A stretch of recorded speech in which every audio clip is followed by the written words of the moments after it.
ఈ ఉద్దేశాలలో భాగంగానే cricket, kabaddi, volleyball, kho kho, badminton ఇటువంటి 5 రకాల క్రీడలను కూడా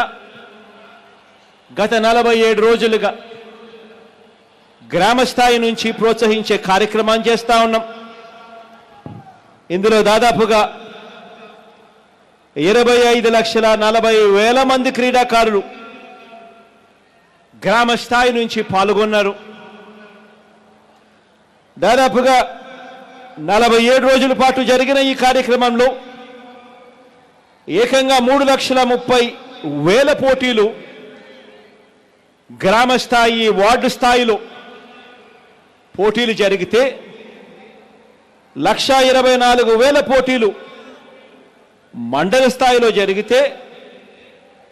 మరో 7,346 పోటీలు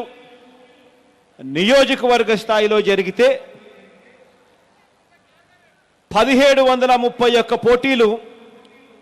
జిల్లా స్థాయిలో జరిగితే 260 మ్యాచ్లు రాష్ట్ర స్థాయిలో నిర్వహిస్తే ఈరోజు ఫైనల్స్ ముగించుకొని ఈరోజు ఈ విశాఖలో, ఈ ఉత్తరాంధ్రలో మన కోడి రామమూర్తి గారి గడ్డ మీద సగర్వంగా కూడా ఈ కార్యక్రమాన్ని ముగింపు సమావేశాలు ఈరోజు నిర్వహిస్తా ఉన్నాం. దాదాపుగా 37 కోట్లకు సంబంధించిన కిట్లు గ్రామ స్థాయిలో నుంచి పోటీ పడతా ఉన్న పిల్లలందరికీ కిట్లు ఇస్తే